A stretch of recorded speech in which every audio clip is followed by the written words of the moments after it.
Nós vamos agora para o debate sobre o futuro da educação, mediada por tecnologia. Eu convido Carlos Alberto Moreira dos Santos, da USP, que para o debate vai representar o ponto de vista da educação. Convido a professora Josiane Maria de Freitas Tonelotto e a Adelaure de Namberstalk para mediação e discussão a partir da neurociência, substituindo a professora Lucy, que justificou sua ausência.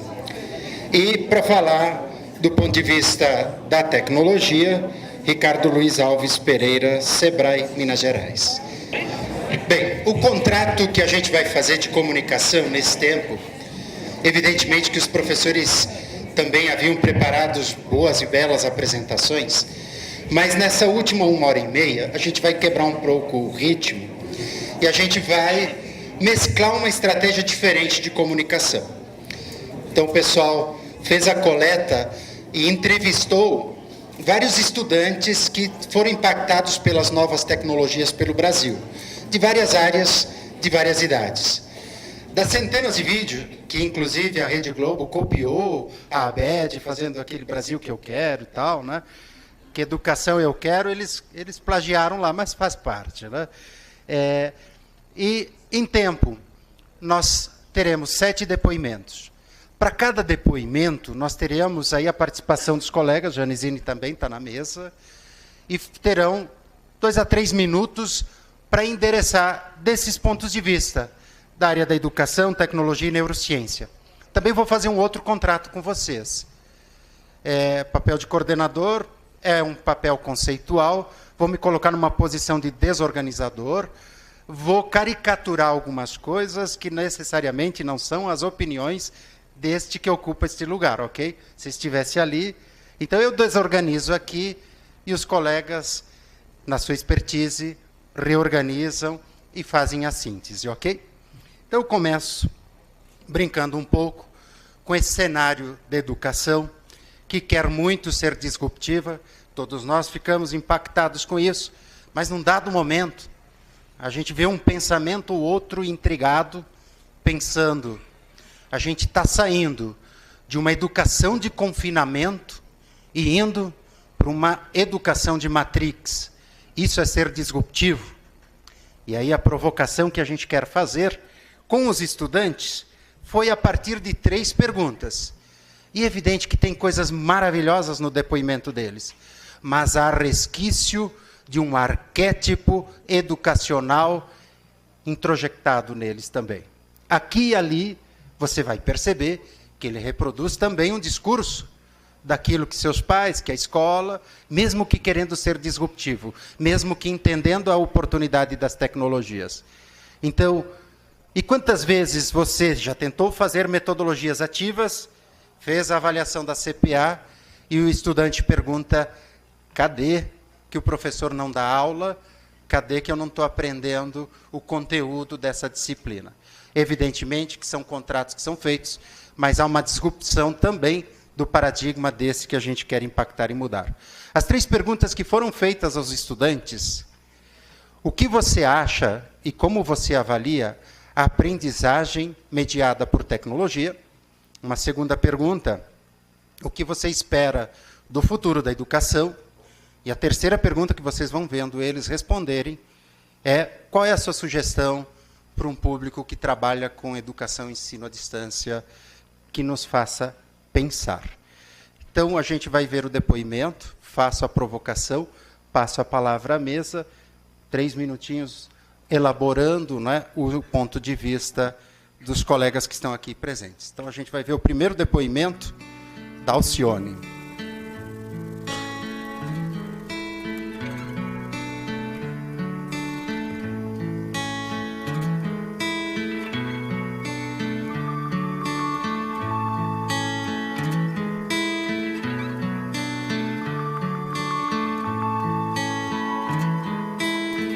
Eu sou Alcione Oliveira, formada na 3ª turma do curso técnico em agronegócio do Polo de Dourados. A modalidade EAD me deu a oportunidade de não deixar de estudar. E assim eu consegui me organizar entre o trabalho e o estudo. O curso me proporcionou um grandioso aprendizado, que me motivou, através de incentivadores, a dar um grande passo. O TCC me deu uma grande oportunidade de conhecer um mercado novo em nosso estado. Agradeço imensamente a oportunidade de ser uma apicultora. Agora ajudo outros apicultores na gestão desse mercado. Hoje, depois de formada, me sinto mais que preparada para o mercado de trabalho. Se o desafio é preparar para o mercado, a provocação é: há também uma convicção de que nós hoje preparamos para um mercado que já não existe mais. Talvez o mercado da década de 70. Como ser disruptivo e pensar a indisciplinaridade, pensar para além dessas matrizes curriculares disciplinares. Do ponto de vista da tecnologia da educação e da neurociência, como preparar para este mercado? Fiquem à vontade, os microfones estão acionados ali, não tem ordem para começar ou terminar, só um tempo de 3 minutos para a gente se estressar. Bom, eu gostaria de falar um pouco sobre, do ponto de vista da neurociência e também da educação, e depois meu colega vai continuar.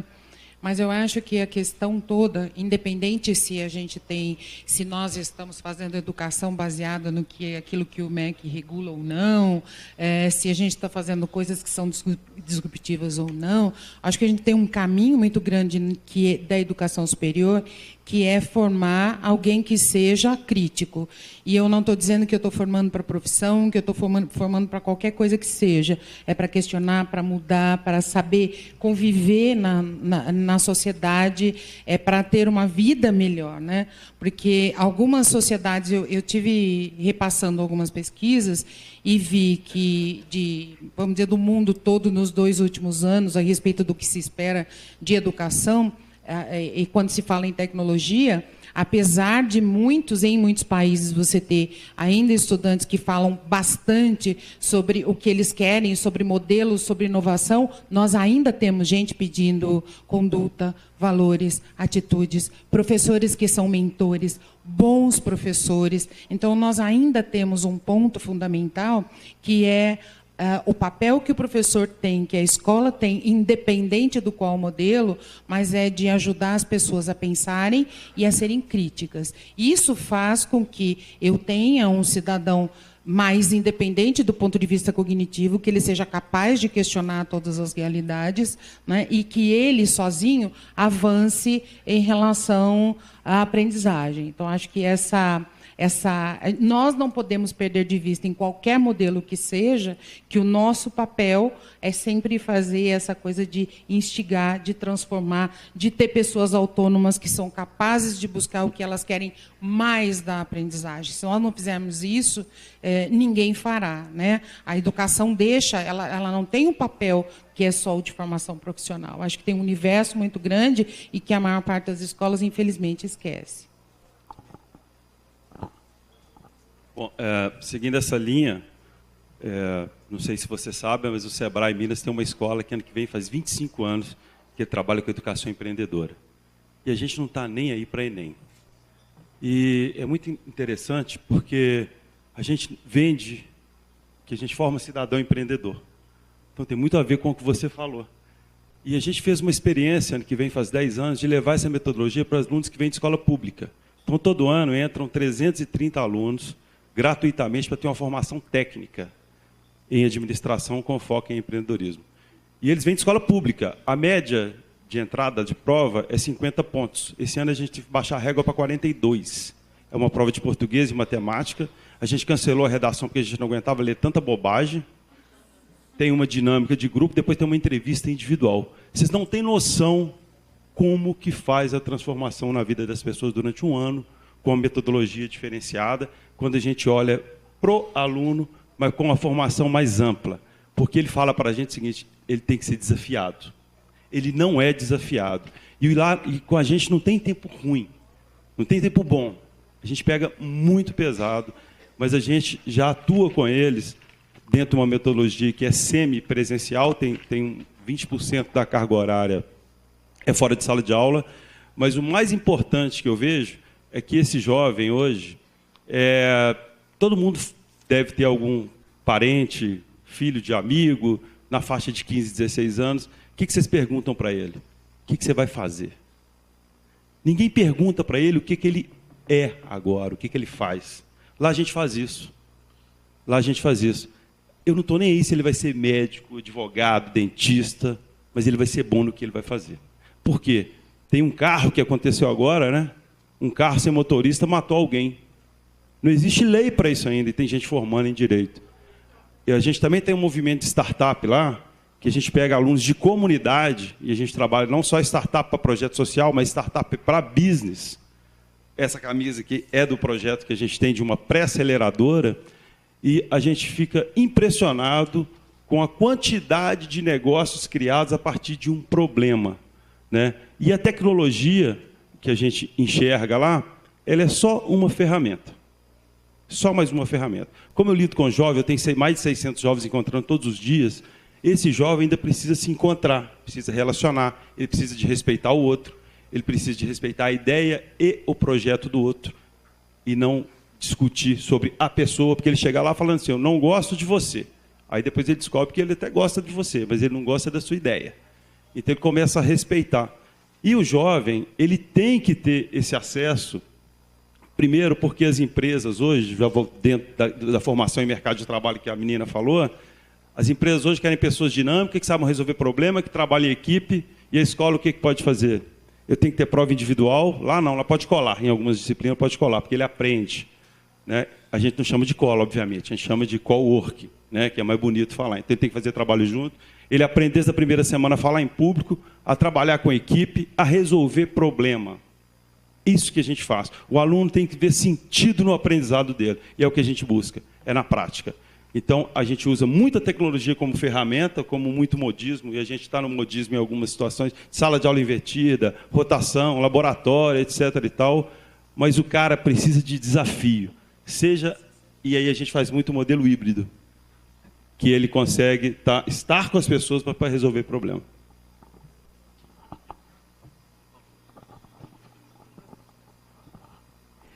Bom, André Genesini, eu estou substituindo a Lucy. Eu já vou comentar, mas o que eu faço de neurociência? Se vocês visitarem o nosso escritório lá em São Paulo, eu tenho um aparelhinho que mede como é que você está aprendendo, se você está interessado ou não, segundo a segundo, como é que teu cérebro está em relação às emoções, medindo o teu aprendizado. Bem legal. Se vocês quiserem saber, podem visitar a gente lá. Eu cheguei a ver todos os vídeos, eu não participei da votação, mas eu cheguei a organizar todos os vídeos, e tenho vários desses da mesma escola, que não vamos dizer qual é por motivo. E todos eles estavam muito orgulhosos de estar podendo fazer, ter uma oportunidade que não teria antes pela educação à distância. Isso estava claro, e só isso já trazia uma coisa. Uma coisa que ficou claro para mim também, só de ver isso daí, é que tem uma questão de projeto da prática. Todo o meu estudo principal é aprendizado através da prática. Eu gosto quando eu não sei quão o nível de relacionamento com a prática, se é bom ou não nessa escola. Então, não vou defender, mas tem uma questão de aliar a prática, como é que eu fazer projetos que impactem a comunidade. Não sei se é bem feito, mas isso já é um bom sinal. O que poderia fazer para melhorar provocando? Né? Eu acho que ter certeza que esses projetos ligados à prática são realmente reais, que eu estou impactando a comunidade, como o professor do Sebrae falou ali, me fazer pensar que eu posso fazer para melhorar minha comunidade, criar uma coisa que ou vai virar um negócio, ou vai melhorar minha comunidade. A segunda coisa que eu falei hoje de manhã, nas indústrias estão se usando muitos simuladores. Por que usar simulador, mesmo para uma apicultura, que foi o que essa mulher se formou? Porque eu tenho pouco tempo de laboratório quando estou aprendendo. Quando você está numa produção de abelha, você não pode deixar alguém que está aprendendo mexer muito com as suas abelhinhas. Então, se você pratica num simulador, não é para diminuir as horas de laboratório real, mas a hora que eu chego no laboratório, nada substitui a prática, eu vou mexer melhor. Então, eu acho que são as duas coisas que eu acho que isso dá muito mais confiança do ponto de vista da neurociência também. Quando eu pratico, mesmo que não seja tão perfeito, nada vai simular a minha mão mexendo, o ambiente, o vento, a abelha tentando me picar. Mas só de eu ter tentado no ambiente simulado, eu já fico mais seguro. Isso é muito legal para o ambiente real. Boa noite a todos. É uma tarefa difícil aqui, né? Eu queria contextualizar um pouquinho. Primeiro, que eu sou de uma escola de engenharia, engenheiro dando aula para engenheiros, ou futuros engenheiros. Então, falar de educação não é uma coisa trivial para mim. Embora tenha aí um histórico de uma dezena de anos trabalhando nas proximidades de pedagogos, formação de professores e tudo mais. Mas, isso posto, eu queria dizer assim, no nosso caso, em particular, nós temos alunos de uma instituição extremamente tradicional, que é a Universidade de São Paulo. E lá, né, o uso de tecnologia dentro da sala de aula é uma coisa que está sendo discutida todo dia. Então, por exemplo, nós não temos hoje cursos de educação à distância. A Universidade de São Paulo não tem. Ela tem a parceria com a Univesp, mas ela não tem um curso. Tinha no passado, há uns 4 ou 5 anos. Mas, colocado isso, a gente precisa pensar numa coisa. No caso da formação dos nossos engenheiros, é bastante corriqueiro, principalmente no curso de engenharia de produção, por exemplo, que os alunos façam o uso das metodologias ativas em quase todas as disciplinas. Isso nasceu exatamente de visitas aos Estados Unidos e à Europa. E o que nós temos feito hoje para tentar melhorar a formação técnica ou tecnológica dos nossos engenheiros? Nós estamos fazendo uma formação junto com empresas. Então, algumas empresas do Vale do Paraíba, elas são corresponsáveis pela formação do nosso engenheiro. Então, hoje a gente tem 2 turmas de 40 alunos fazendo disciplinas junto com a empresa, onde eles têm que desenvolver projetos e procurar solução de problemas reais das empresas. Então, essa é a forma que a gente tem para formar de forma mais efetiva a questão técnica ou tecnológica dos nossos futuros engenheiros. Isso tem dado bastante resultado, porque as empresas que já praticam isso, elas ficam interessadas na formação do aluno, porque ela já está passando parte do que interessa para o aluno na formação dele, e ela, então, captura esses alunos. Vários já estão sendo contratados como estagiários, e, inclusive, como engenheiros da empresa. Tá? Então, na verdade, tem toda uma discussão em torno dessa questão do uso de metodologias, de novas tecnologias de comunicação e informação, uso da rede social, que a gente tem feito um trabalho de colaboração aí com o pessoal do Cubus.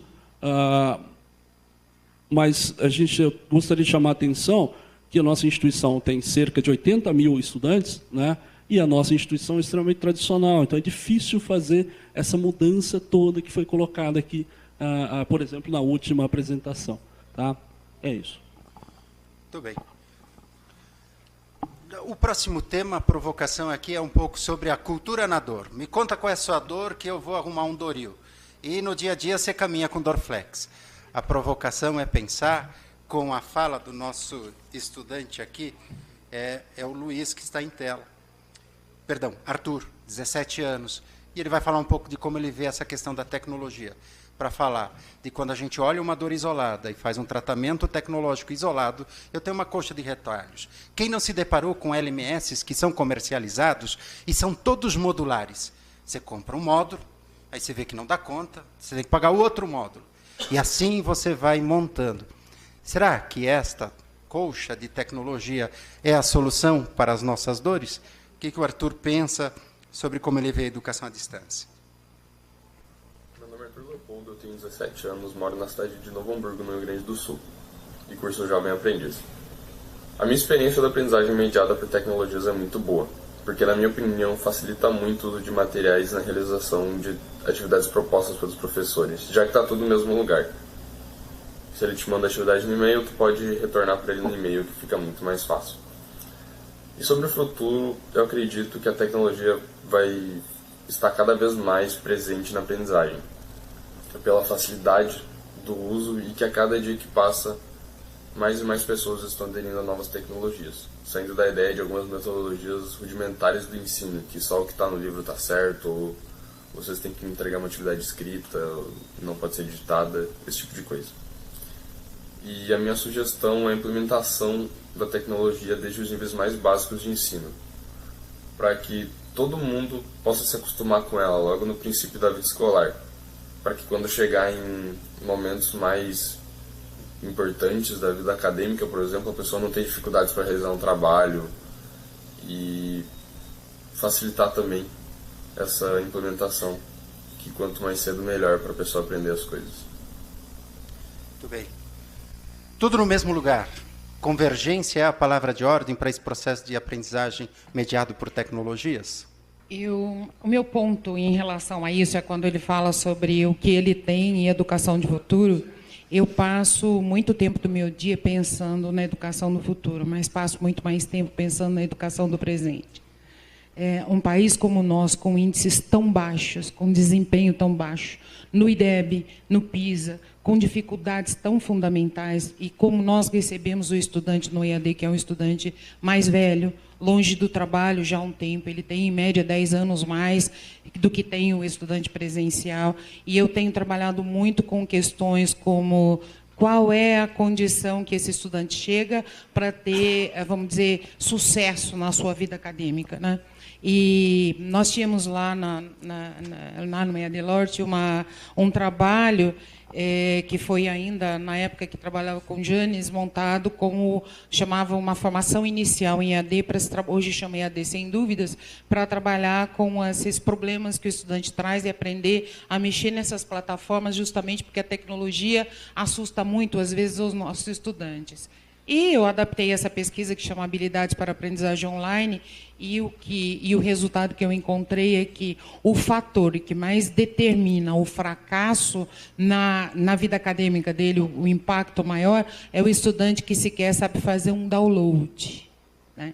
Então, eu estou falando de gente que não sabe copiar e colar, que vai para um nível de evasão tão alto, porque ele não deu conta de fazer coisas básicas e fundamentais no nosso dia a dia. Então, o que ele diz, o que ele fala de tecnologia, o que nós vamos utilizar, excelente se nós tivermos professores preparados e equipados para fazer, mas nós temos ainda um gap a suprir nessa educação de hoje, que é como é que eu coloco esse estudante em dia para aproveitar aquilo que ele tem ainda agora, como é que ele supera aquela dificuldade que está lá de trás, a ansiedade que ele tem diante das provas, das avaliações, porque ele não se sente minimamente preparado em fazer. Então, quando eu escuto falar sobre, olha, o que nós vamos expandir, o que nós vamos fazer, são projetos, eu fico muito entusiasmada, gosto de falar dessa forma disruptiva de fazer. Mas o que é que nós conseguimos fazer por esse estudante hoje? Esse está falando aqui desse menino que tem 17 anos,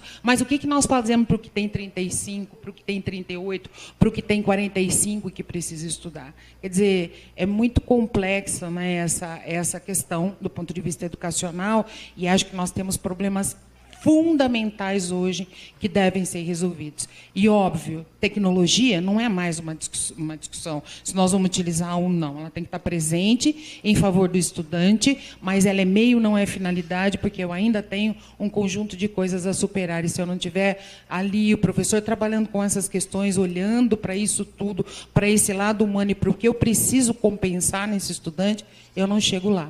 E o meu estudante vai embora, e a evasão do EAD continua ficando próxima do que? Dos 40%.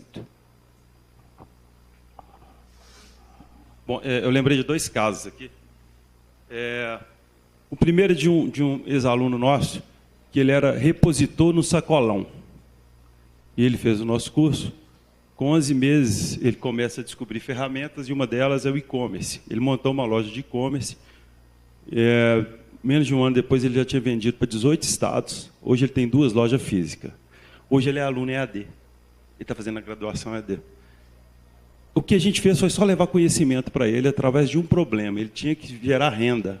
Ele tinha um filho, menino novo. E, através do conhecimento, ele descobriu que ele podia vender pela internet. Até então, ele não tinha a menor noção do que era isso. Tá? A gente montou uma pré-aceleradora e você começa a trabalhar com muitas pessoas na área de inovação. E a gente trabalha com grandes players do mercado. E conversando com esses grandes players, um deles ficou grande muito rápido. Há 2 anos atrás ele tinha 2 funcionários, hoje ele tem 80, que trabalha com desenvolvimento de software.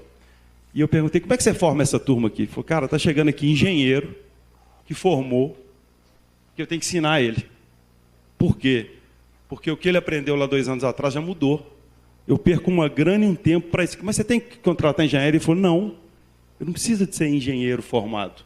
Eu preciso de alguém que venha aqui e resolva o meu problema, que me dê resultado.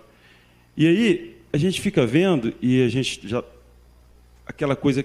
A maioria que trabalha em escola, gente, tem um negócio que eu acho chatíssimo, eu sou economista, que é o PPP, que é o Projeto Político Pedagógico. Ninguém lê, tem que estar lá porque é a legislação, mas a gente não pode nem fazer um infográfico dele para ter entendimento. Então, quando eu cheguei na escola, tudo que eu queria mudar a Sony, que vem no PPP, a discussão começa em setembro. E aí, hoje a gente tem 48 projetos extracurriculares, nós começamos tudo fazendo extra. Uma das coisas que, conversando com esses players e pessoas do exterior, que a gente descobriu o seguinte: ter entendimento de programação e lógica é igual inglês para essa galera que está chegando. Então, lá nós já colocamos como extra, ano que vem vai botar na grade. Tem que ter. Então, quando ele fala que ele tem 17 anos, esse mundo que ele está entrando, esse conhecimento de programação e lógica, o básico ele já vai ter que ter, no mínimo, para discutir. E não existe mais ser formado nisso ou naquilo. Vou dar um exemplo. Você conheceu a Liliane? A Liliane é uma pessoa que trabalhava comigo na área de inovação. Liliane é uma das pessoas que mais conhecem de inovação que eu conheço. Ela é formada em turismo. Ela saiu de lá porque ela teve uma proposta para trabalhar para cuidar de startup na área de bio. E ela é que cuida, ela é a gestora. Então, não dá mais para a pessoa de 17 anos achar que vai fazer um curso superior e vai trabalhar naquilo o resto da vida. Isso já mudou, já caiu por terra. Então, quando fala do futuro, eu sou da sua linha, eu acho que não tem o futuro, eu não sei o que vai ser o futuro, a gente não sabe. As profissões de hoje não existiam há 10 anos atrás.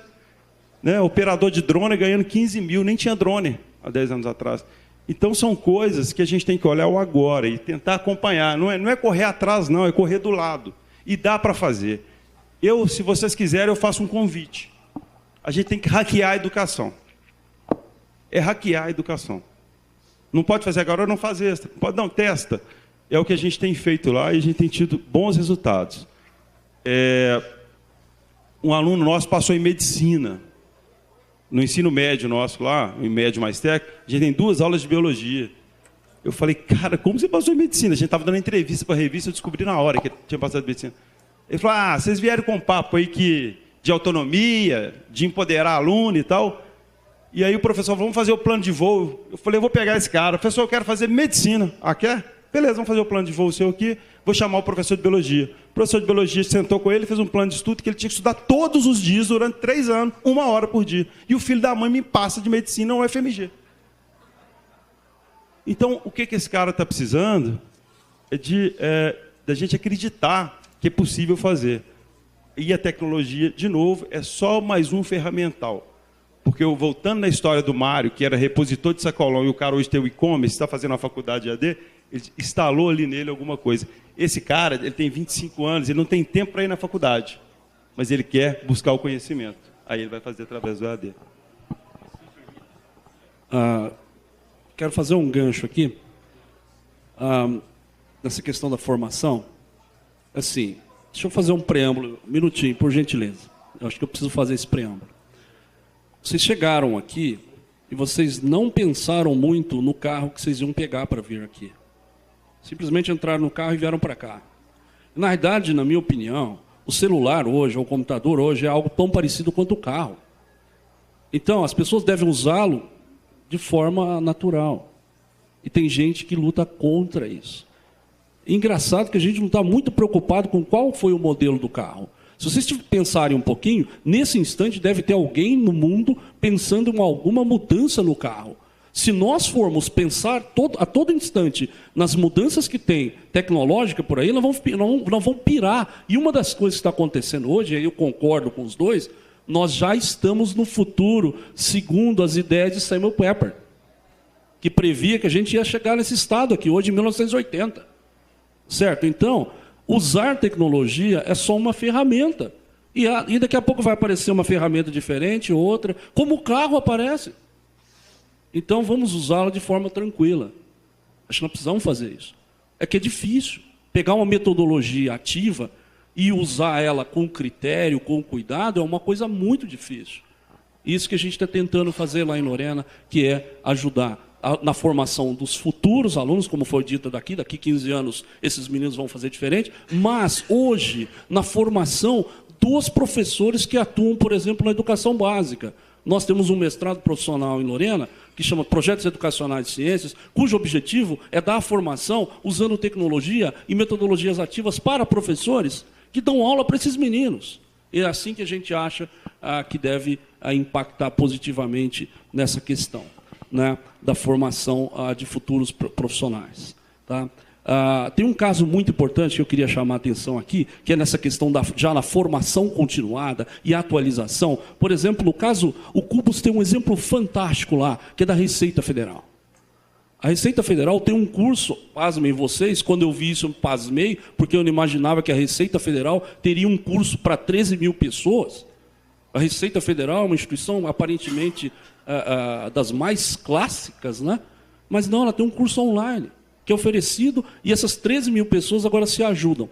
Não é? Eu queria chamar a atenção para esse detalhe, porque eu acho que essas práticas elas vão impactar na formação desses meninos aí. É isso. Legal. Vou na direção que o professor Janes pediu aqui, falando sobre a questão do aprendizado. Eu trabalho muito com um aparelhinho chamado Emotive, que a tecnologia não é importante se você não sabe como usar do mesmo jeito, precisa ter um uso pedagógico, né? Só para vocês saberem, aquele aparelhinho que a Globo usou para deixar um tetraplégico dirigir um carro de Fórmula 1. Não sei se vocês viram isso no começo do ano. Eu acompanho um estudo na Escola Buenos Aires, aqui em São Paulo, que analisa os efeitos de algumas coisas no aprendizado das crianças. Por exemplo, a meditação. Se a meditação a melhor aprendizado, outras coisas, e a gente mostra para as crianças, elas participam vendo como é que o cérebro dela avança tempo a tempo. É bem legal, se vocês quiserem saber mais, eu conto mais. Mas uma das coisas que eu uso também esse aparelhinho para ver como é que uma pessoa interage no material educacional ou no LMS. É muito comum no Moodle, no Blackboard ou no Canvas, não vamos dar nomes aqui, no LMS. Eu preciso fazer um bom uso da ferramenta. Eu estou vendo um objeto de aprendizagem muito legal e, de repente, tem uma pausa. Depois que a instrução do que eu tenho que fazer da minha próxima atividade não é bem explicada.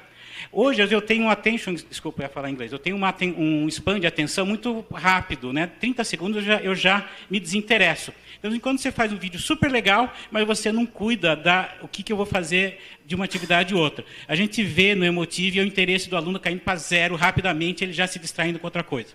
Então, isso é super importante. Ao mesmo tempo, todos vocês já viram professores que são maravilhosos, conseguem fazer coisas incríveis, mesmo sem tecnologia. Vou citar um rapidamente, o professor Cortella, que é até palestrante. Eu tive honra de ter aula com ele na PUC, ele dá show sem nenhuma tecnologia. Então, a gente não precisa de tecnologia, embora ela ajude, para dar show.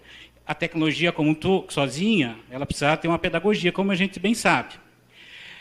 Onde que eu quero chegar, para fechar rapidamente? Vocês conhecem o trabalho de um cara chamado Sugata Mitra. Sugata Mitra é um cara que trabalha ensinando as crianças a fazer bom uso do computador, ensinando os professores a trabalhar com eles nisso. Ele ganhou um prêmio de $1 milhão pelo TED, né, que é um vinho, e ele aplicou, ele foi contratado por Londres para fazer o projeto dele em várias escolas públicas de Londres.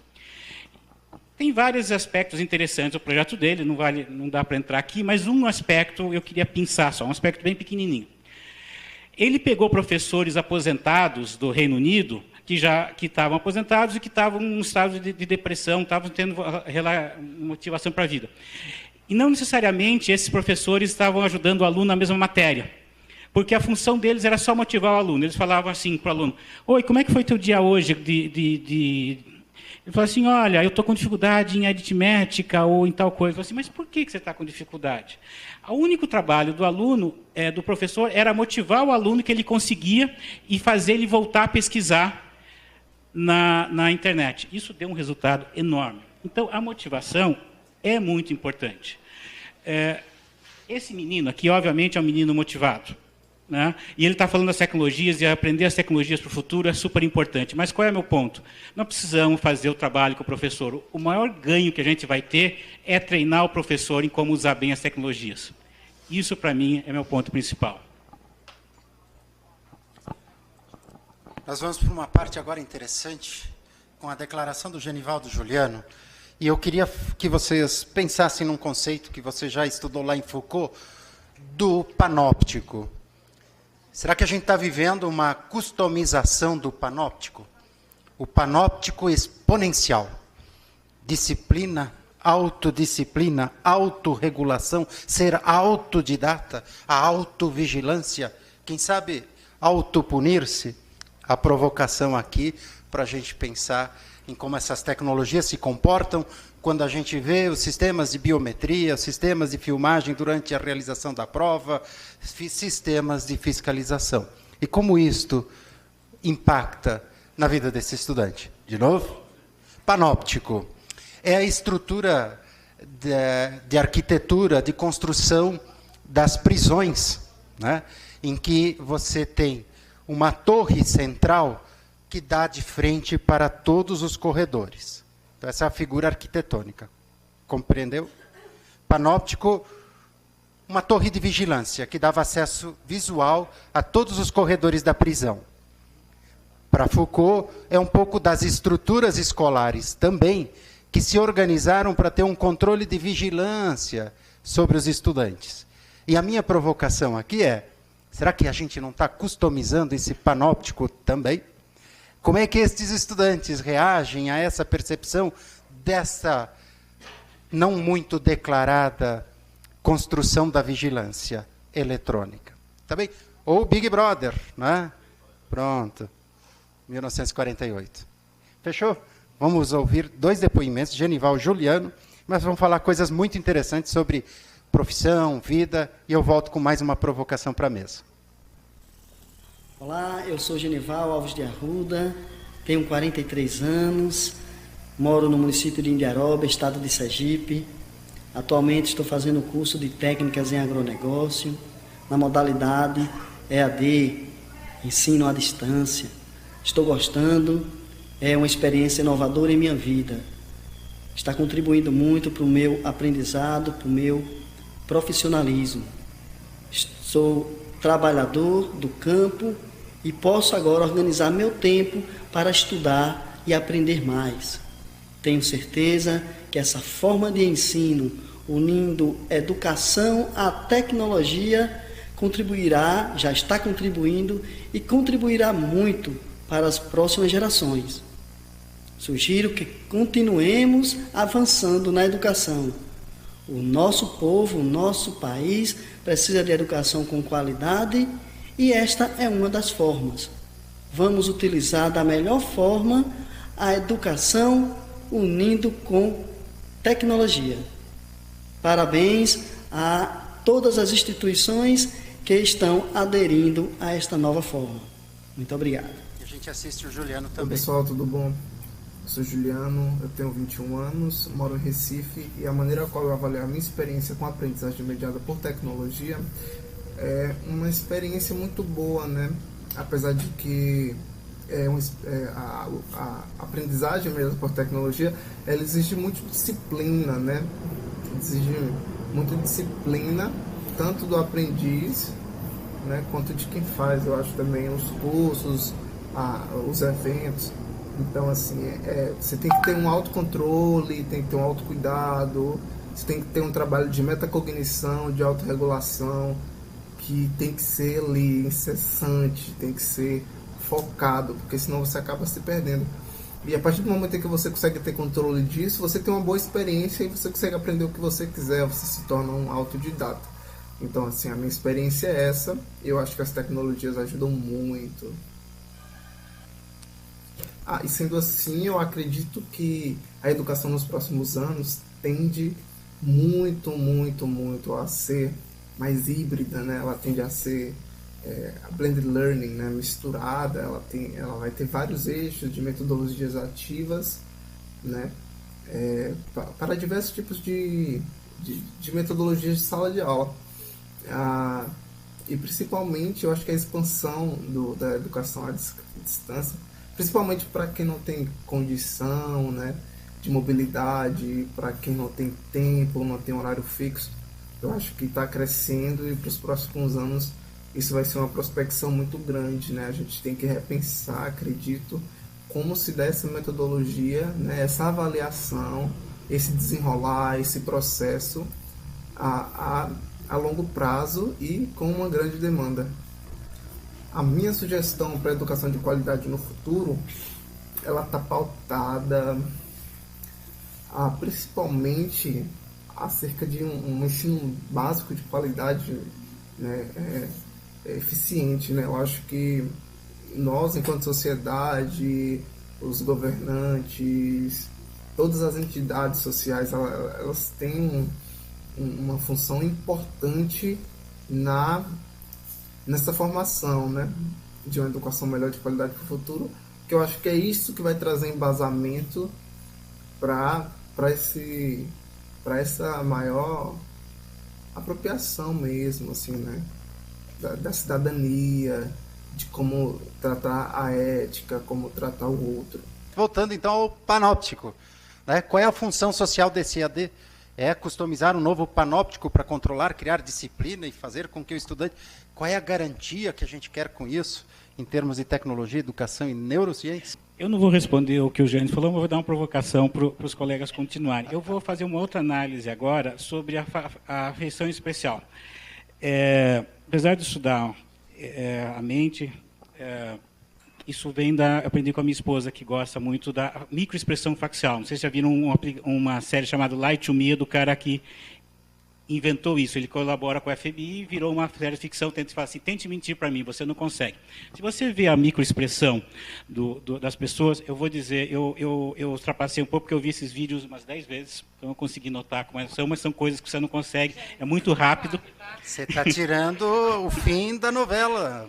Mas assim, o que fica muito claro, eles têm muito orgulho de ter feito EAD, eles sentem realmente que isso é um benefício, que foi feito que eles não teriam tido isso aqui se não fosse pelo EAD, atingiu, foi uma coisa de distância, mas a hora que eles falam que, olha, a EAD precisa ajudar a sociedade a ser melhor, a ser uma questão de cidadania, eles fazem umas expressões bem escondidinhas que eles não acreditam que está lá ainda.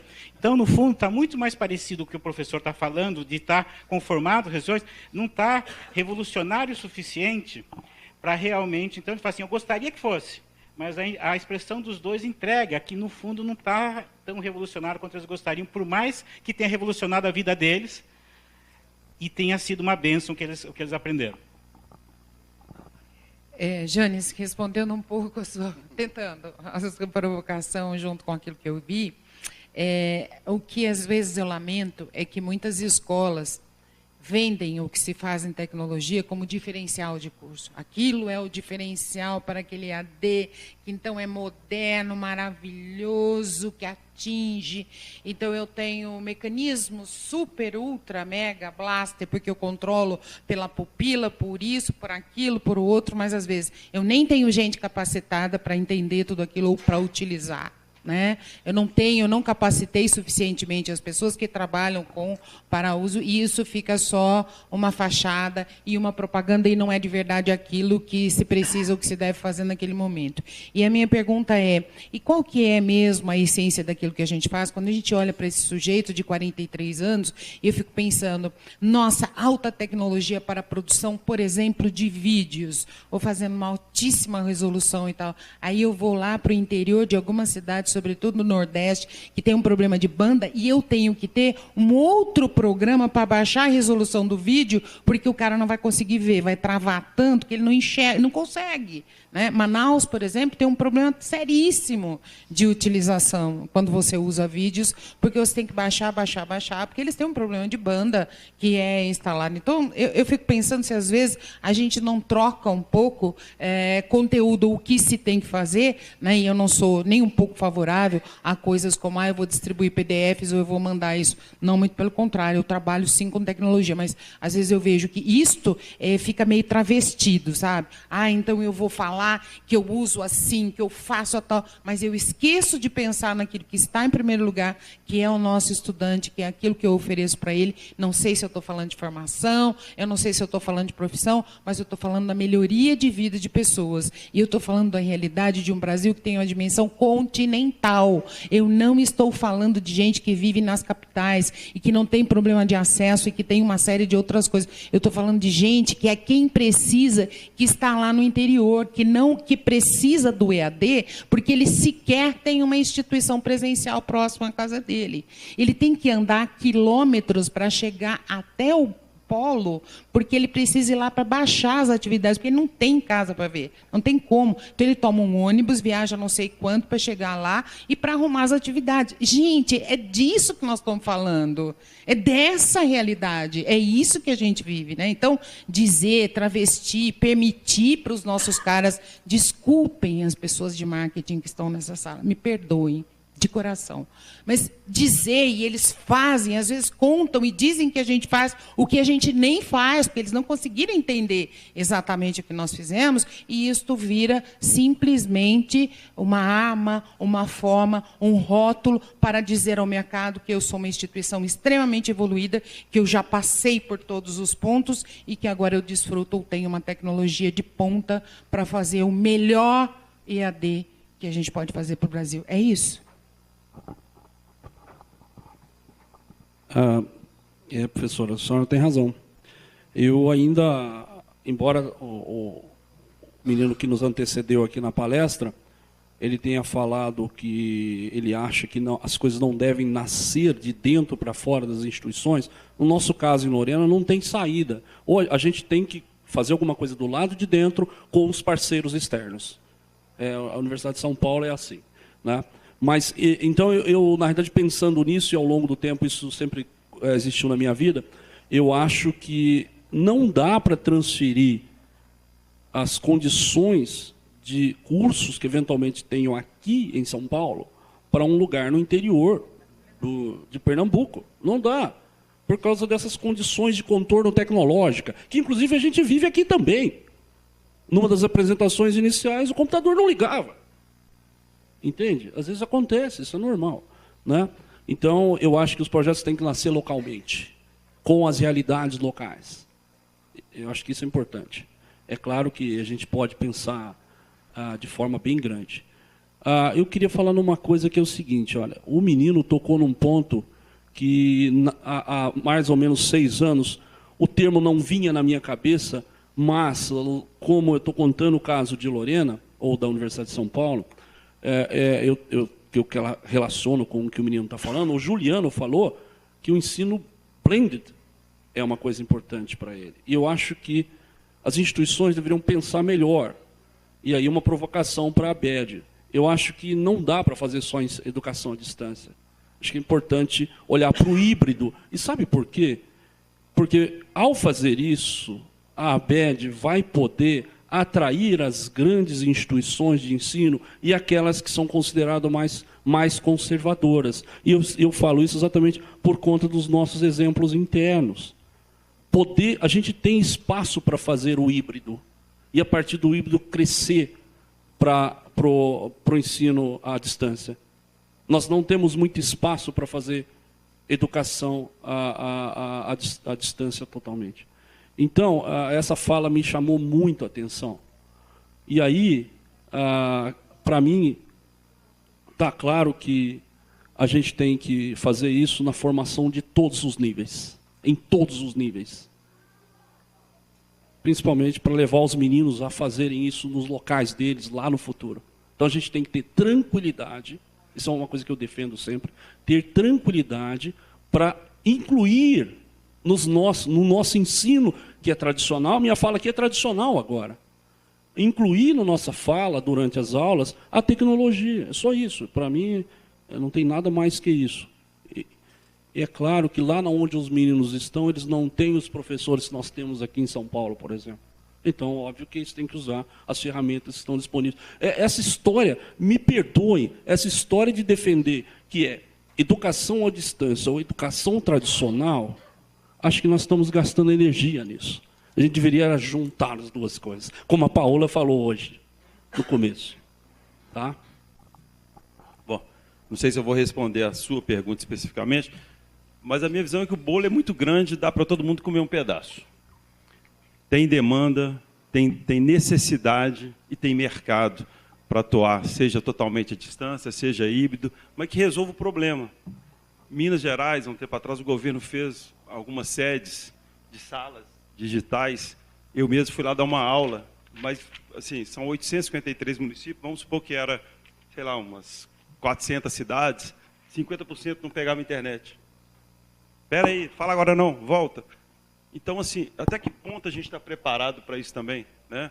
Na nossa escola, a gente tem um lab lá, a gente agora está fazendo um espaço maker, que a gente envolveu a moça da limpeza para criar o projeto maker. Porque não adianta eu viajar muito no móvel, que ela vai falar, isso aqui vai arrastar desse jeito, eu empurro assim, eu limpo assim. Todo mundo está envolvido para criar. Por quê? Tem uma grande instituição em Minas e no Brasil que criou um espaço maravilhoso. Eu fui lá, né, copiar, né, fazer benchmark. Né? Então, fui lá copiar, falei, e aí, os professores estão usando? Falou, olha, e o fulano está usando, que são bons? Não, mas o outro está, e o X? Ricardo, eles estão entrando aqui e usando PowerPoint, porque eles não foram capacitados. Então, eu acho o seguinte, qual que é a estratégia que a gente tem para a educação à distância para daqui a 10 anos? É atingir aqueles que não estão sendo atingidos? Mas antes tem que ter um trabalho de base que faça com que ele tenha interesse, como é o caso do Mário que eu contei. Senão não adianta, gente. Curso pelo curso, título pelo título, está cheio de gente assim.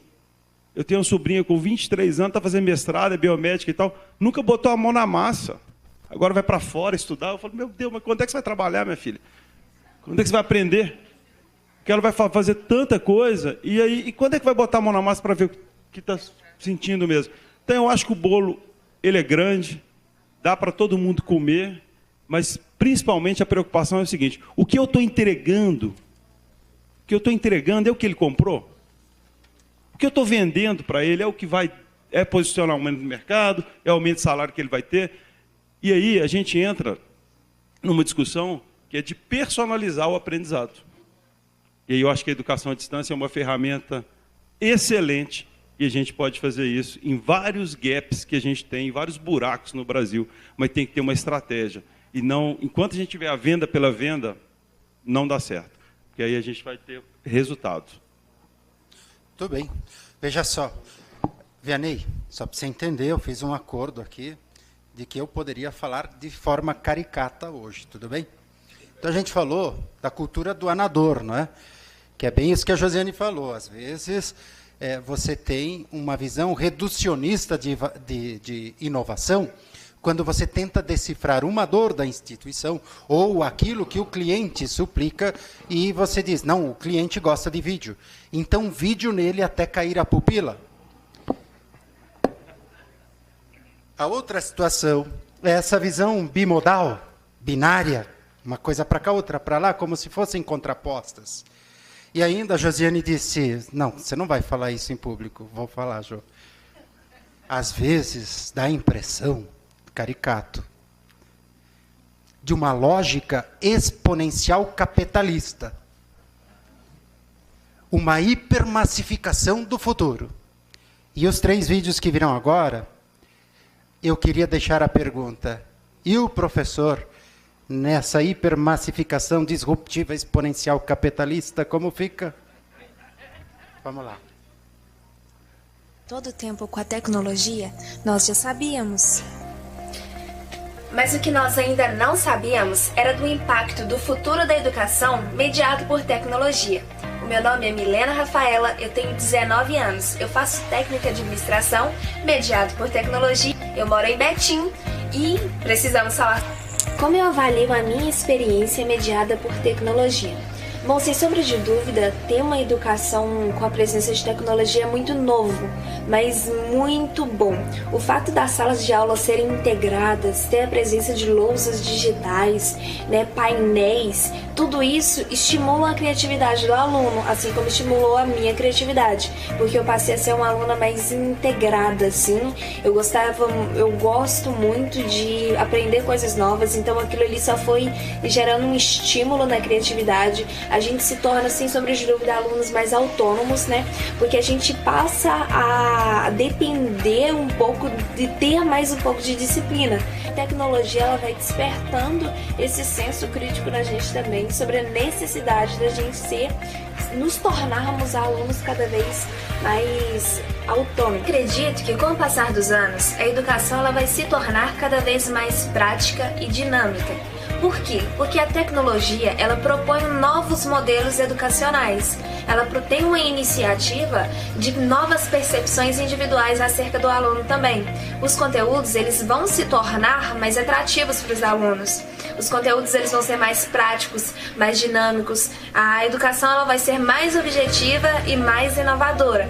Tudo isso porque ela vai permitir atividades simultâneas. O aumento desses softwares inteligentes, mais lousas digitais, mais impressoras sensíveis, mais projetores dentro de sala de aula, mais redes de computadores. Eu creio que tudo isso é essencial para no futuro a gente ter uma educação cada vez mais de qualidade, porque os alunos eles vão se despertar mais e mais e a gente vai ter a oportunidade de ter uma educação cada vez mais sólida e integrada, sem sombra de dúvidas. Olá, eu sou o Murilo, eu tenho 16 anos, estou no 3º ano do ensino médio e eu moro em São Paulo, capital.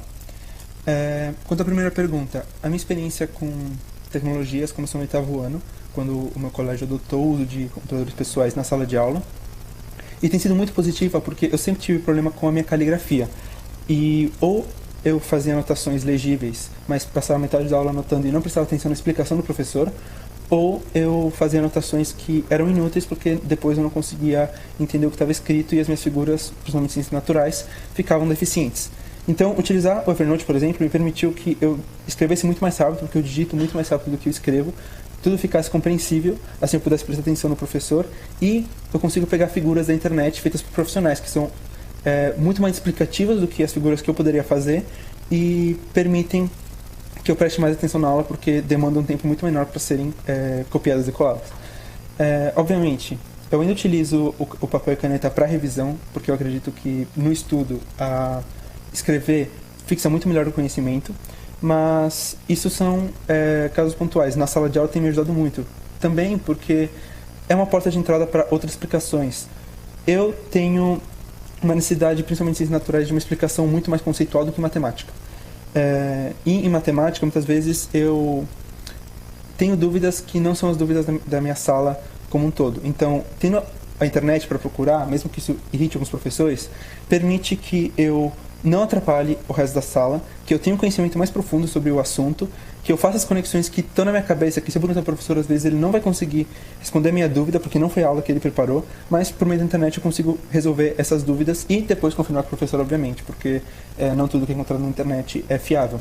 Mas isso permite que salas muitas vezes muito heterogêneas, com pessoas que estão muito lá na frente, com pessoas que ficam para trás, todos consigam suprir as suas dúvidas. As dúvidas que muitas vezes são redundantes para alguns não vão ser uma perda de tempo, porque com essas internet as dúvidas podem ser tiradas, e para os alunos que têm dúvida, eles podem ou pesquisar ou perguntar ao professor, esse é um ambiente muito mais democrático.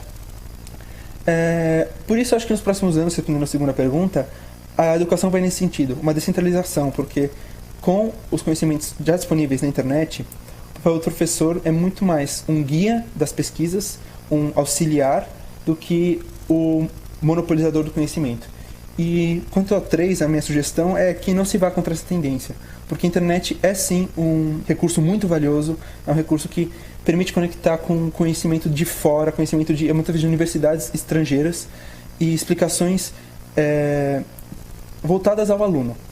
Quando a gente pensa em voltar seu aluno, eu acho que os professores às vezes têm uma certa resistência com medo de perder a centralização do conhecimento, mas se trabalhassem como guias, como auxiliares, como promotores de discussão, seria muito mais positivo para o aluno do que se mantivesse um papel tradicional do professor. Meu nome é Pablo, tenho 27 anos, sou de Araguaína, Tocantins, sou formado em administração, pós-graduado em gestão de pessoas.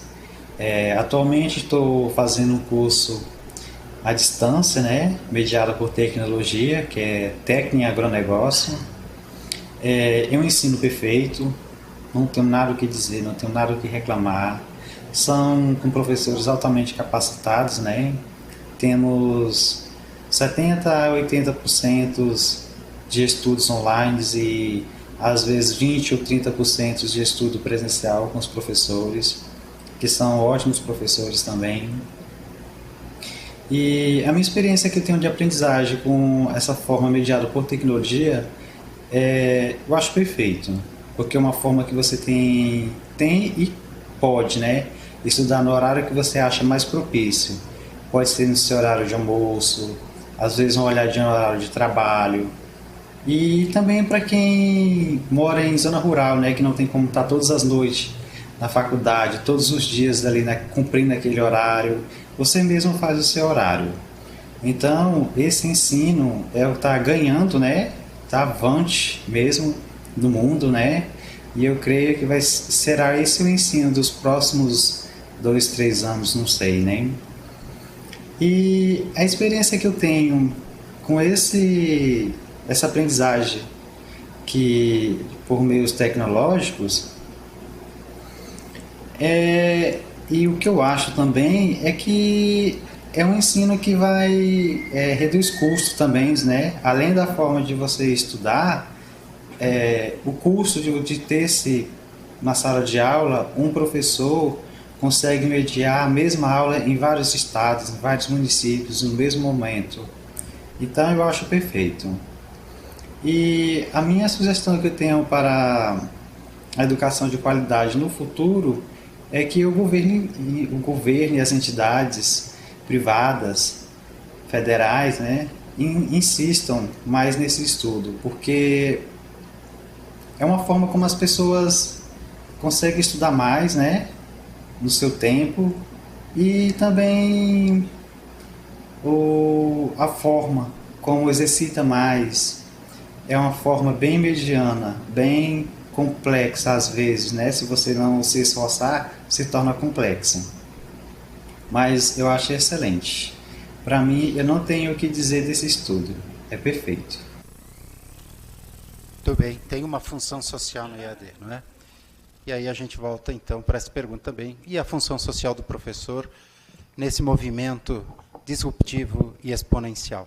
Eu acho que, como nós vimos 3 vídeos agora e 2 nem passam pela questão do professor, né? São muito mais focados no que é o conteúdo, no que facilita a vida, no que eu vou descobrir com a internet, não que isso não seja verdade e que a gente faça, mas eu ainda acredito que durante algum tempo, não sei como dizia o professor, a gente não sabe o que vai ser o futuro, o que a gente faz é especular tendências, qual o espaço que o professor vai ocupar, dado que a gente nem tem certeza sobre quais profissões. Mas eu ainda acredito, por tudo que eu leio e vejo, né, que esse papel ainda tem um espaço durante muito tempo. Os países que mais desenvolveram na educação, e como exemplo a Finlândia, o que eles menos mudaram foram currículo e avaliação. Tá? Entendendo que eu preciso de um currículo porque eu preciso saber o que eu vou ensinar, independente se ele vai ser desta ou daquela forma, e por trás disso tinha um professor que fazia, e da própria avaliação, que, se bem feita, traduz exatamente aquilo que eu preciso saber. Se ela não for bem feita, eu nem consigo aferir se ele aprendeu ou não, se é que isso ainda é importante. E o que eles mais mudaram foram os espaços, então, de inovação, para esses países que se desenvolveram mais, que puxaram mais e que conseguiram avançar mais na educação. Então, eu ainda vejo um papel importante, fundamental de um professor que hoje precisa trazer a bagagem profissional daquilo que ele tem, não só da sua profissão, mas uma visão muito mais globalizada da formação que ele tem. Eu acredito que ele tem que conhecer, e é um grande problema que nós temos hoje, tanto na educação à distância como na educação presencial, o professor que não tem uma bagagem pedagógica, e eu vou dar como exemplo aqui o ensino médico. Às vezes a gente contrata excelentes médicos para serem professores, e é uma lástima como professor, uma lástima, assim, os estudantes odeiam, por quê? Porque eles não têm o preparo daquilo que é o pedagógico, o andragógico, ele não entende, ele nem sabe o que é a aprendizagem, como se processa, de que elementos você precisa. Então, às vezes, ele é excessivamente rigoroso, ou então não tem rigor nenhum, e não garante que aquele processo se concretize, que é o processo de ensinar e aprender. E acho que uma terceira dimensão, uma terceira faceta que o professor precisa, precisa é a capacitação para usar a tecnologia, né? Não é possível mais que um professor chegue numa sala de aula para a educação presencial, ou que ele se candidate ou queira estudar para trabalhar com a educação à distância, se ele não conhecer e não souber usar algumas ferramentas, algumas coisas que são essenciais de tecnologia. Então, eu acho que essa tríade ainda tem que ser um grande investimento nosso, e nós temos muitas dificuldades ainda para aqueles que vieram ou que não vieram do presencial ou que chegam em não saber usar, e não ter a atualização dos aplicativos. Eles não vão fazer a parte toda, mas eles vão ajudar muito a fazer aquilo que a menina disse, né, quando ela fala com todo aquele entusiasmo dos conteúdos, da motivação do que se vai fazer. E aí a gente precisa ter cuidado para não voltar de novo para o conteúdo. Tem outras coisas para além da aprendizagem e fixação da aprendizagem, que não é só a beleza, a maravilha de um vídeo mostrado dessa ou daquela forma, ou da interação, ou da pontuação, ou da gamificação. Então, eu acredito que um professor bem formado, ele nunca precisa ter medo que a tecnologia o substitua, mas ele naturalmente será substituído por um bom professor que saiba utilizar a tecnologia. Então, receber um professor no ensino superior que não tem condições de fazer isso, e às vezes ele não sabe nem gravar um vídeo, por exemplo, que é uma coisa simples para distribuir para os seus alunos, para motivar para uma atividade. Isso sim, eu acho que é uma coisa ruim. Então, eu entendo que as nossas instituições têm um espaço muito grande de investimento na capacitação de professores, para que eles tenham muito mais condições de ter esse papel, que seja de mediador, que seja de mentor, que seja de coach, que seja de orientador, do que a gente queira chamar, mas em benefício do processo ensinar-aprender. Eu ainda acho isso. Eu queria fazer alguns comentários também. Eu vou fazer alguns comentários mais específicos, depois eu queria falar mais geral sobre a questão colocada na pergunta sobre o professor.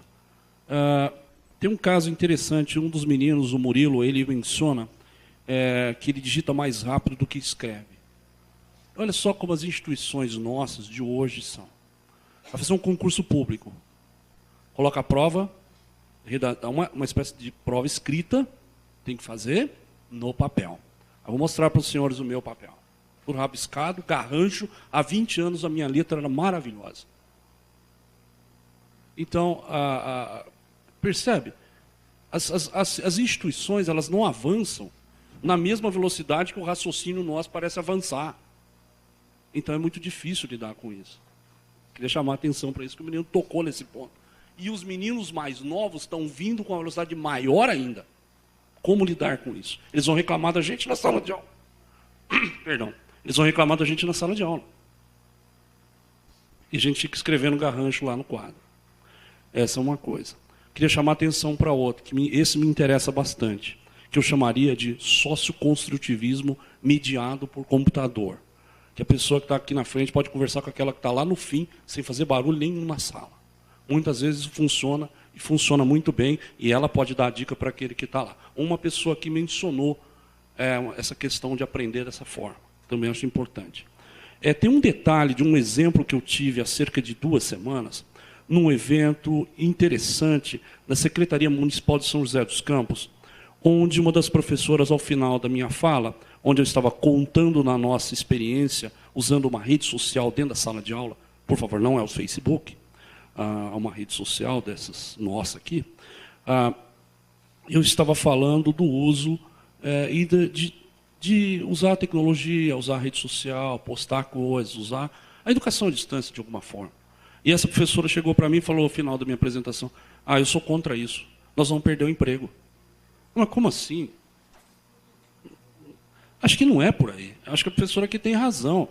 Acho que a gente tem que esclarecer as pessoas que o papel delas será diferente. Entende? Só isso. Acho que esse é o ponto que a gente precisa tentar tratar nessa questão. E eu tenho que dizer uma coisa. Tem as questões financeiras, e como professor de engenharia, eu tenho que defendê-las. Porque é uma questão de desenvolvimento tecnológico, economia da nação, então isso faz parte do nosso dia a dia.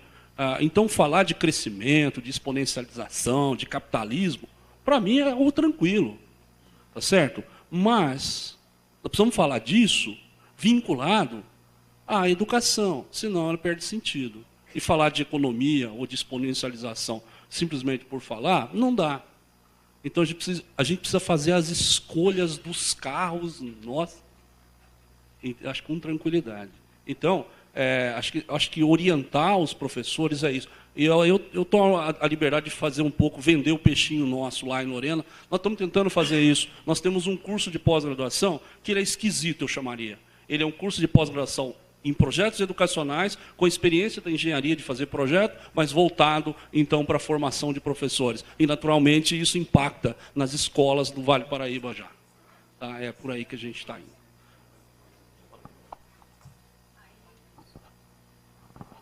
Bom, o professor Jânio falou de coisa capitalista e tudo mais, eu tenho uma resposta básica para isso, que é meio piegas.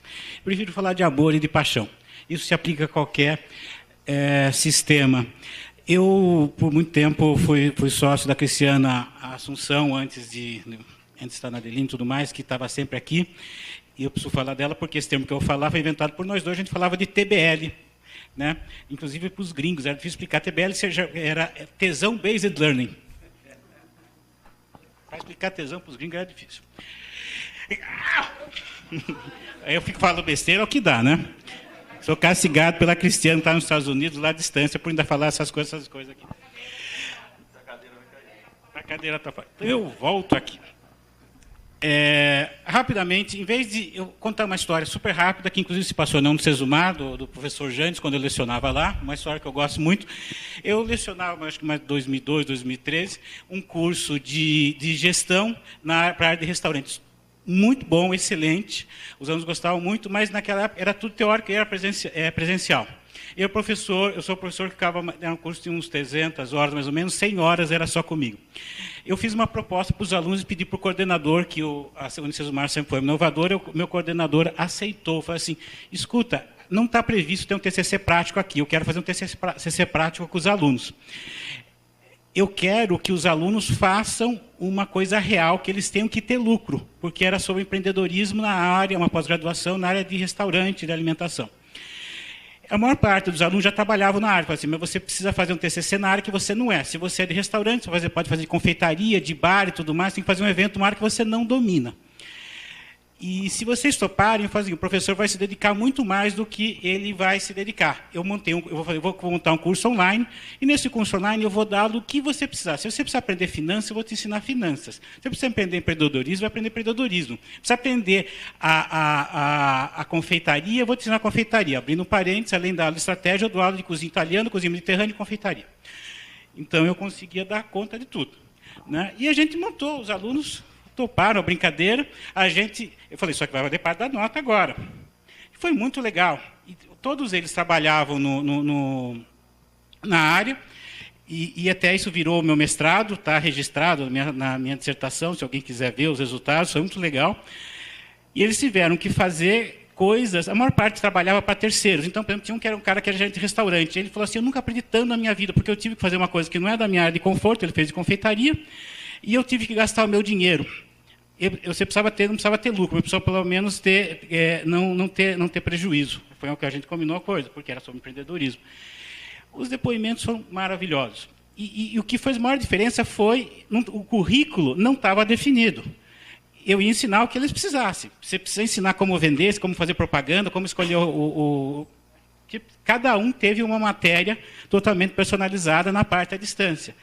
E foi fantástico. A gente despertou a paixão. E eu pedi para eles fazerem uma coisa que eles sempre tiveram tesão de fazer e que querem aprender. Então, o que você sempre quis aprender na área da alimentação, o professor vai dar um jeito. Eu estava com uma dessa parte, eu podia fazer isso porque eu trabalhei com os melhores restaurantes da Itália e trabalhei com algumas melhores confeitarias da Europa. O que eles quisessem fazer, além de entender da administração, eu podia ajudar.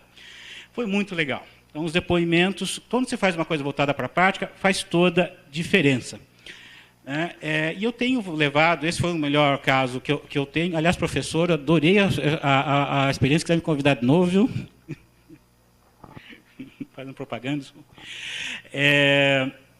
Eu queria terminar fazendo o seguinte, eu acho que para mim o importante é a formação do professor. Né? Fazendo uma análise, lembra que a gente tinha a Milena, teve o Pablo, e teve a Milena primeiro, depois o Murilo e o Pablo. A Milena foi a primeira menina. Se a gente estivesse olhando, colocando com um aparelhinho que mede as emoções dela, provavelmente a gente ia ver o seguinte: ela tem interesse, ela tem foco, tem engajamento, tem uma coisa chamada interesse de longo prazo. De todos os que falaram, ela é a que mais tem orgulho do que aconteceu.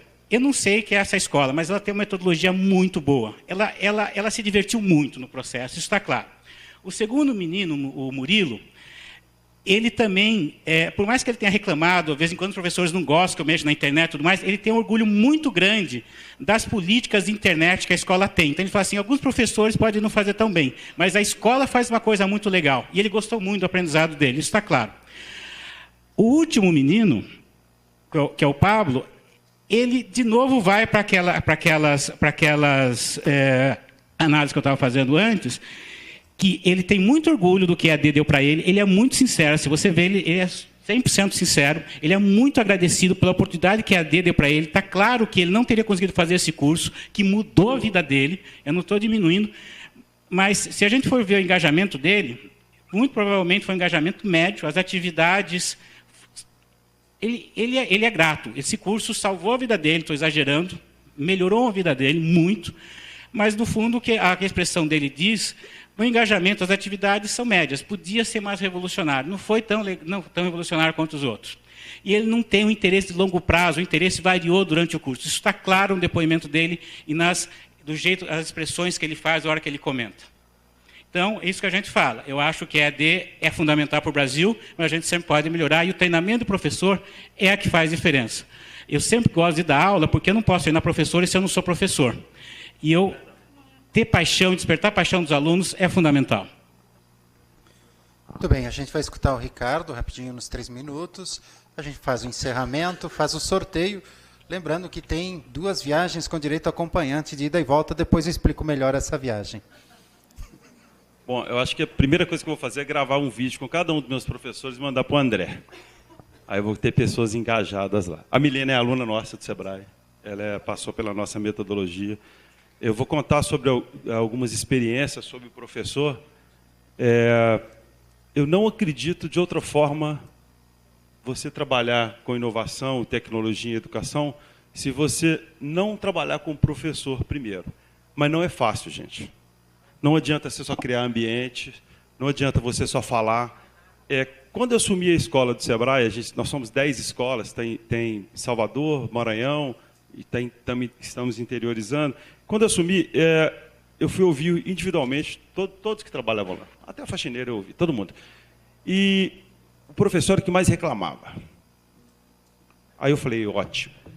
Aí nós fizemos uma oficina de Design Think, eu chamo de Projeto 386, porque para cada reclamação tinha que ter no mínimo 2 ideias de solução. Nós tivemos 386 ideias para implantar. As 386 ideias viraram 7 projetos, depois viraram 6 projetos com 2 focos estratégicos. Em 2 anos nós implantamos todos. E eu acabei com o mimimi e a reclamação lá dentro. Porque eu criei um ambiente para ele reclamar, mas propor uma solução. Porque reclamar é muito fácil, né? E a gente conseguiu com isso mudar. Depois eu criei uma espécie de PITS. Como a gente está muito na área de inovação, então leva a inovação para a prática. Então, o pitch, todo mundo sabe o que é o pitch? Então, criei o pitch, passei para eles lá quais são os critérios, e aí, o primeiro ano, 3 professores apresentaram ideia nova, o segundo, 5, terceiro ano, 17 ideias novas de projeto. Como é que eu ia bancar isso? Eu não tinha nem grana, né? Mas a grana era um dos critérios para não entrar, né, se fosse gastar dinheiro. Enfim, o que eu estou querendo dizer é que eu comecei a envolvê-los em inovação. Não adianta você falar em transformação e inovação na educação. Tem que ser um processo de evolução. Como é que eu quero que o professor vai falar de inovação e de tendência se ele não sabe? Tem 10 anos que a gente investe em educação empreendedora nas escolas públicas, no Brasil inteiro, o Sebrae faz isso, a gente leva empreendedorismo para a escola. Como que eu faço isso? Eu pego o professor. Quem é o professor? O engajado. Estatística demonstra o seguinte, cada 100 é 5, gente. É 5%. É 5% que olha no olhar e fala, esse cara vai pegar esse, eu vou focar nesses. Na escola, inovação é a mesma coisa. Então, a gente começou há 10 anos trabalhando com empreendedorismo e tem resultado fantástico. O professor, para falar de empreendedorismo, tem que ser empreendedor. Então, a gente tem N casos, eu ficaria aqui até amanhã contando os cases para você, mas de professores que abriram o negócio, que entenderam, que botaram a cara à frente de negócio, mas entenderam que empreendedorismo é um modo de vida. Ele vai empreender na vida dele, não necessariamente abrir negócio. E o professor, ele tem que deixa de ser, a gente chama lá do professor beija-flor. Esse cara a gente manda embora. Ele vem aqui, dá aula, valida, ele não se envolve. Então, o professor, para mim, nesse papel, tanto à distância ou híbrido, ou o que for, ele tem que ter um olhar individual para o aluno. Aí eu convidei uma pessoa, que era uma doutora em neurociência, para descobrir como é que a gente aprende. Se vocês olharem minha letra aqui, eu já não me entendo daqui 5 minutos. Eu sou igual aquele menino ali. Minha letra é horrorosa. E aí, a gente sabe que hoje, cada um tem uma forma de aprendizagem. Um é mais visual, outro mais conteudista, outro é o coruja, né, que só ouve, presta atenção e sabe tudo. Outros sabem tudo, mas não sabem fazer prova. Né? É a mesma coisa de eu pegar um macaco, um elefante e um gato e falar, agora eu vou avaliar vocês. Sobe todo mundo na árvore. Não posso fazer isso, porque cada um aprende de uma forma. Então, o professor, nesse papel, ele tem um olhar, tem que ter um olhar individualizado. A gente está fazendo lá agora, dia 20 e 21 de julho, eu não sei se esgotaram as inscrições, a gente vai fazer o que a gente chama do Agita para Educadores. É uma imersão de 18 horas, cujos professores, não só professores, educadores, vão entrar no mundo de inovação. O que é isso? É palestra, oficina? Não. Ele vai lá, então ele vai ter uma ideação, ele vai rodar o MVP, ele vai criar, ele vai prototipar para entender o que é isso. Sendo na área dele ou não. É assim que envolve a inovação e tecnologia. Eu acredito muito na metodologia, seja ela híbrida, seja à distância, seja presencial, porque a educação mudou minha vida e deve ter mudado de vocês também. O professor ele não perde o papel dele, porque a educação é igual cachaça. Ela é viciante. O que a gente não pode é perder o trem. Por exemplo, a gente fez com a neurocientista, a gente descobriu essas coisas todas, e eu falei, então vamos juntar tudo e vamos botar história, física, matemática, que é o interdisciplinar, que agora é o transdisciplinar. E a pedagoga me olhou com um olho desse tamanho, não sabia o que fazer, eu mandei ela lá para a Finlândia. Mandei para a Finlândia, eu falei, vai, minha filha. E foi, visitou a escola, entendeu? Voltou maluca, implementamos o modelo de interdisciplinaridade. Muda tudo. Aí os caras estão fazendo assim, como é que vai avaliar? Porque eu estou estudando Brasil 1500, então é história, filosofia, geografia, sociologia, agora o português entrou. Como é que vai avaliar? Pode ter autoavaliação? Tem que começar a hackear essa educação para mudar os modelos. É isso que a gente está fazendo lá como experiência. Essa metodologia, qual a Milene passou no vídeo, é uma metodologia que a gente tem ela pronta para levar para o Brasil inteiro, com material didático. Não estou querendo fazer propaganda aqui, mas é um Brasil que funciona, porque quando eu pego alunos de comunidade, aluno de favela, consegue transformar a vida dele, o entorno, eu acho que a gente está dando a contribuição para a sociedade.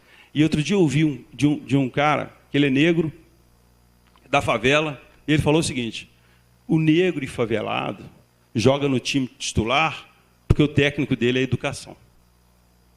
Então, eu acho que a gente tem muito o que fazer. Eu vejo muito mais oportunidades, muito mais o copo cheio do que vazio nessa área de educação. Nós temos 3 áreas no Brasil que estão extremamente vulneráveis: saúde, segurança e educação. Eu acho que é uma puta oportunidade que a gente tem daqui para frente para melhorar esse país nosso, porque eu não acredito em outra forma de melhorar esse país com cidadãos conscientes do que a não ser com a educação. Então, aqui eu encerro as minhas palavras. Eu agradeço, já chamo nossas auxiliares para a gente fazer o sorteio, e agradeço a Alcione, que nos fez pensar sobre como preparar para o mercado.